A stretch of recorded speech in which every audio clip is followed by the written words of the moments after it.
people to go into the field of engineering, because when the engineering profession is top-notch, the nation will move to being a developed nation. My name is Tunde Olaniro, and this program is sponsored by Prince Engineer Yemisi Shillong, FNSC, and we are here to, it's a very interactive one, not just a monologue, it's a dialogue where you get to also talk to us, answer our questions, and ask our guests questions. So for today, the question for today is, what is the locus of point equidistance from 2 points? What is the locus of points equidistance from 2 points? If you know the answer, please pick up your phone. In due time, the phone lines will be on your screen, so you can call us. Or also, you can also drop your answers on all of our various social media handles. I can assure you that if you get it correctly, you'll get a prize courtesy of our sponsor, Prince Engineer Yemisi Shillong, FNSC. So my guest is already seated, he's already in the house, so we'll take this very short break. When we return, I'll let you know who he is and the topic he'll be discussing with us. Don't go anywhere.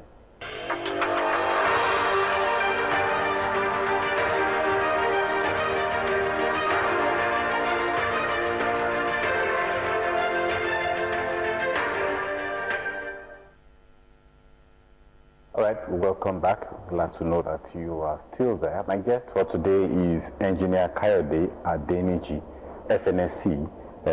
He was the chairman of Nigeria Set of Engineers Benin branch, 2007 to 2010. 3 times chairman, I must say, and he's a member of the Elders Advisory Committee of NSC Abeokuta branch.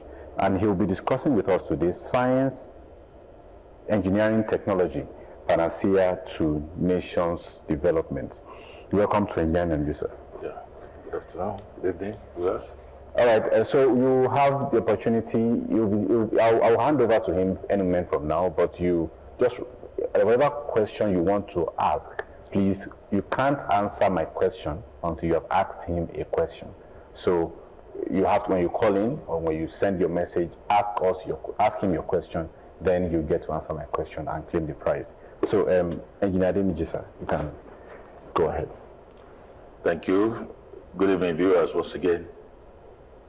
Yeah, topic for today is simply science, engineering, and technology, panacea to nations' development. The presentation or discourse is not a postulation of any new theory, hypothesis, or idea.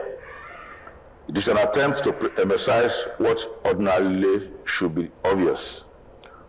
We need to emphasize the norm so that we can get our upcoming and aspiring scientists, engineers, and technologists to know that the world indeed is theirs to conquer. No nation can develop without promotion, development, and advancement of science, engineering, and technology. Let me add here that the difference between Washington, D.C. and Abuja is technology. The difference between Lagos and London and Paris is engineering. The difference between Kaduna, Port Harcourt, Abuja, Abeokuta, and Dubai and Manchester is simply science, engineering, and technology, orchestrated by systematic designs, production, manufacturing, industrialization, researches, mechanized farming, good health, and many other inventions. Well, let me attempt to describe some of the terms we're going to use this evening. Science.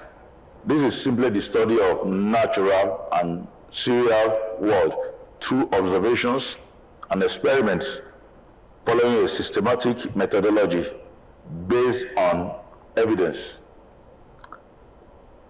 Engineering is simply the science of the arts of harnessing natural resources to create wealth by making humanity convenient in their day-to-day life, and thereby creating wealth for individuals as well as nations. Technology is the aggregation of the use and application of knowledge, skills, tools, and materials for good effects. You can see that if you harness engineering, if you harness natural resources very well, the individuals will be rich, and by extension, the nation will be very rich. And if I can extend it, what do we mean by panacea is simply a solution. So what we're discussing today is that the solution to the wealth of a nation, the solution to the growth of a nation, the solution to the industrialization and development of a nation is simply engineering, sciences, and technology.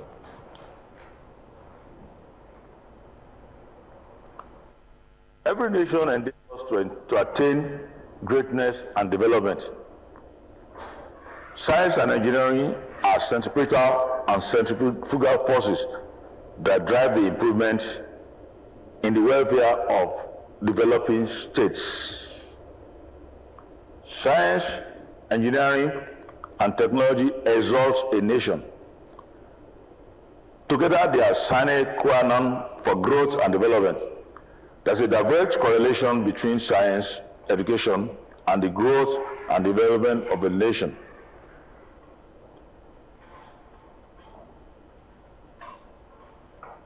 What is development, by the way? Development means different things to different people. The common definition, however, is striving to become what industrialized countries are today. The example of Prime Minister Lee Kuan Yew and Singapore can be cited. His book, From Third World to First, elucidates what Singapore was able to do in 30 years. And he said very clearly that there's no country that can develop by accident. Development is envisioned, planned, strategized, and executed. Of course, engineers, scientists, and technologists drive the project better. Some people argue that Nigeria is a rich country. The answer is an emphatic no. We're not wealthy at all. We have the human resources. Yes. We have the natural resources. We can say we are potentially a rich nation only if we can engineer our natural resources for wealth creation. I'll give you an example. We are a nation of 220 plus, and all we can do is between 1.2 million and maximum of 1.5 million barrels of crude oil. Saudi Arabia produces 9 million barrels of crude oil, and they are a nation of 32 million heads. Did you get it right? 1.2 million barrels for 220 nations, 220 heads of a nation. Saudi is only 32 million human heads per population, and they generate 9 million barrels of crude. You can see the correlation that we are not rich because we are not able to harness our natural resources further. That's only crude oil. Good. Only 2 companies out of the first 10 countries, the first 10 companies in Silicon Valley, in a state in America, one state, state of California, only 2 companies, Apple and Microsoft. They have market value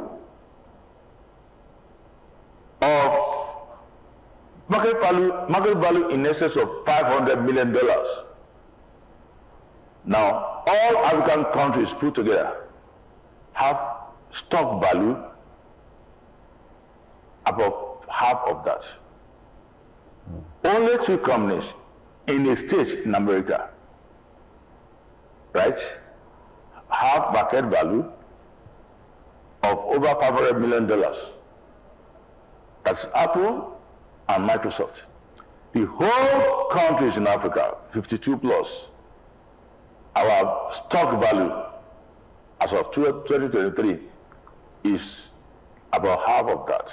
In other words, a part of a state in America is richer than all African countries.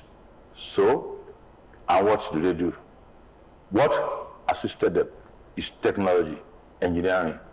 Who are the owners of Silicon Valley? It's a university. University and some other things, Stanford University and other interested organizations. That's why we say, if you neglect research in science, engineering, and technology, we can hardly walk, talk less of running, and talk less of flying. So Nigeria is a crippled nation. Other third world countries are crippled nations until and unless we imbibe and we seriously take science, engineering, and technology. And that's why the essence of this program is to encourage our young guys, young people, to know that, look, the whole world is at your feet. There is no way we can run away from development. We are going to get there. We will get there. We are moving. But only we are just crawling. Then the people that can make it work are people who are vast and well developed in science and engineering and technology. Now, common indices of development. Indices of development are acceleration of industrial growth. Of course, to accelerate industrial growth, engineers and technologists are the key players. Reduction in inequality, that is redistribution of wealth of a nation. Infrastructures, who does that? We are impressed, the red line and the blue line of Lagos. This is what we could have done since 1979. 1979 was when I just entered higher school, and I left about over 40 years ago. But I don't want to go into that. Where we could have been 1979, that's some 46 years ago, 45, 46, 45 years ago, is where we are now. The politics is not right. The politics is not right. The policies are not right. Emphasis should be on science, engineering, and so that is infrastructure. Then the massive mechanized agriculture. I like to use Dubai example. Dubai sometimes don't have rain at all the whole year. If they have rain once or twice a year, the whole city, Dubai is not a country, Dubai is a town like Abeokuta. The whole city will celebrate. The emirs will come out. If they have rain, only one rain, yet they have food in self-sufficiency. Self-sufficient in food, and they even export food. How do they do it? Science of irrigation. Well, it's very deep. Poverty alleviation, economic viability, military might, peaceful and cooperative world, better life, and ultimately better world order. Those are the common indices of development. How much of that do we have in Nigeria? How much of that do we have in Africa? You can see that without science, we are just groping in darkness. It's like winking your eyes in darkness. What makes a nation great? What makes a nation great? A nation can only be great if science is developed, if engineering is developed, if technology is developed, if the economy is right, if the finance is good, if the agriculture, food sufficiency and export is good, if the investment is good, infrastructure development excellent, and of course military might. Those are what makes a nation tick. 8 of them. I go into national development. What are the indices? GDP, gross domestic product. I gave an example of one country producing 1.2 million barrels for 220 million people, as against another country that has only that produces 9 million barrels for only 32 million population. That's where the GDP of a country comes in.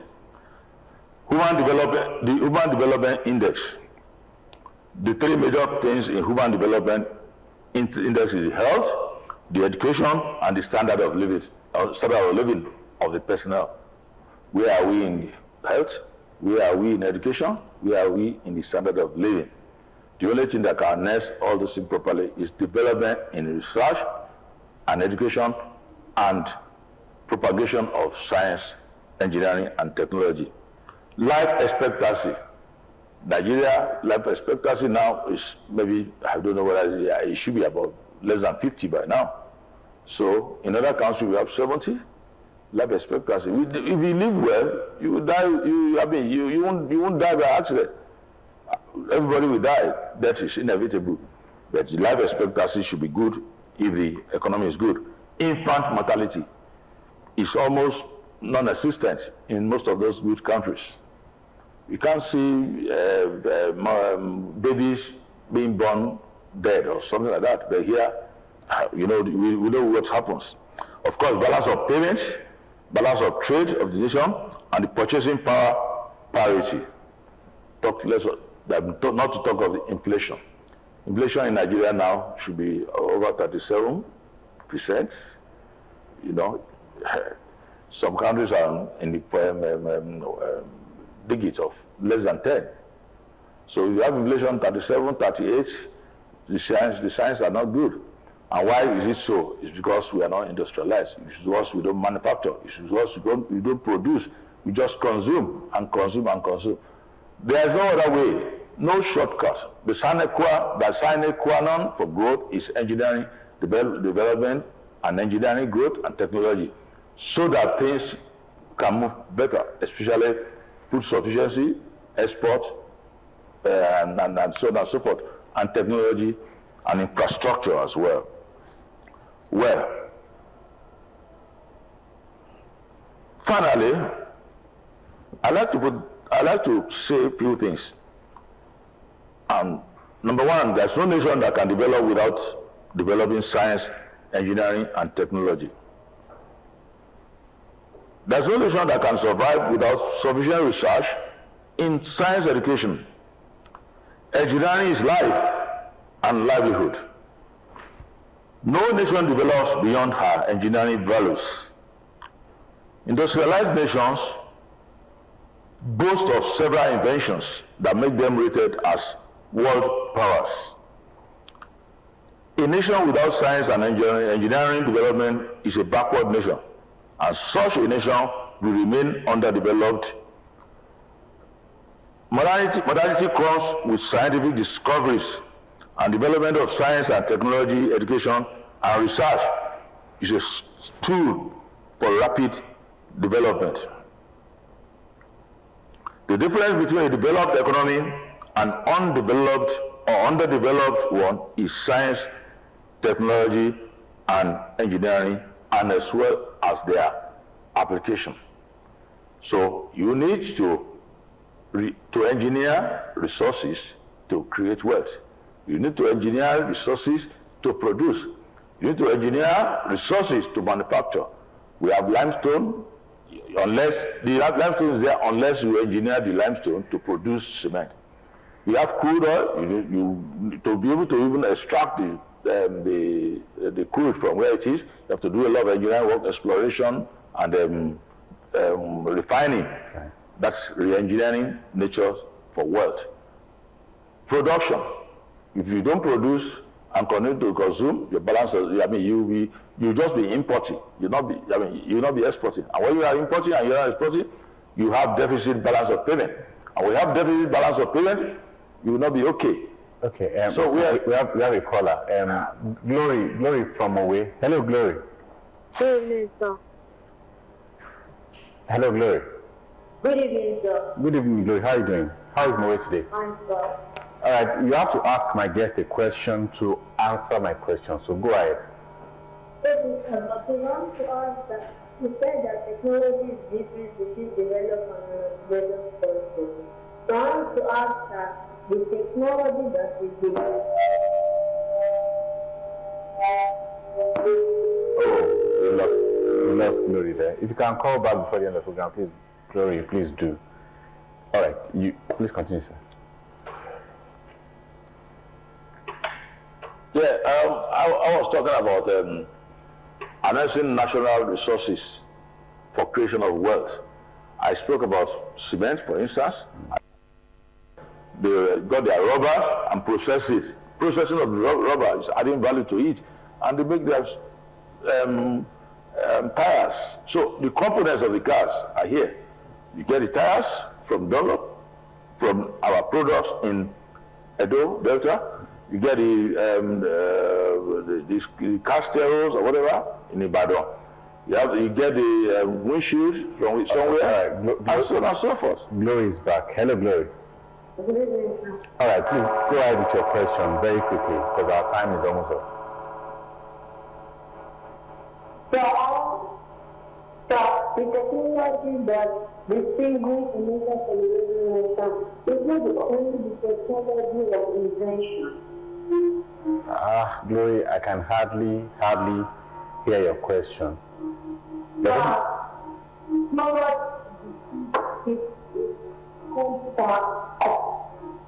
Oh shit. Glory, the network is bad. I can hardly hear you.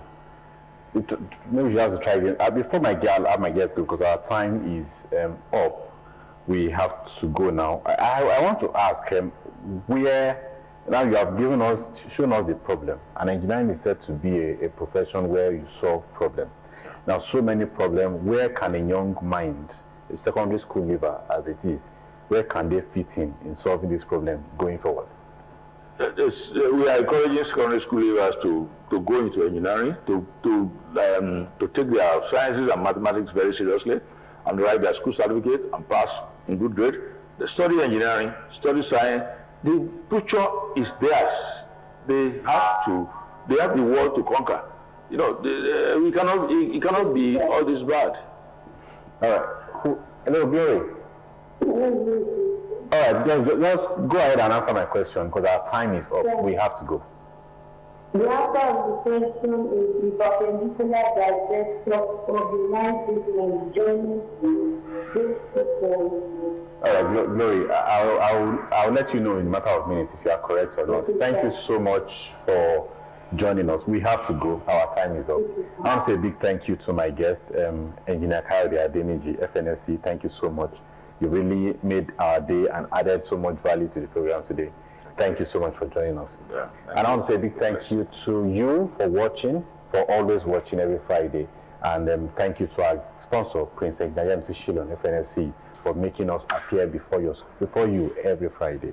Now, Glory, from where you are correct, you got the answer correctly. Perpendicular bisector of the lines segment between the 2 points. So you can call this number 0703 161 1497, 0703 161 1497 to claim your prize, courtesy of our sponsor. Also, for the question for the week, as we go along, how many times do we have solstice in a year? How many times do we have solstice in a year? If you know the answer, please drop it on all our social media platforms, as you can see on your screen. And if you get it correctly, you get your prize in the course of the week. My name is Tunde Olaniran. I have to go. Thank you so much for being there. Next week is another time to discuss something else with another guest. But until then, bye-bye.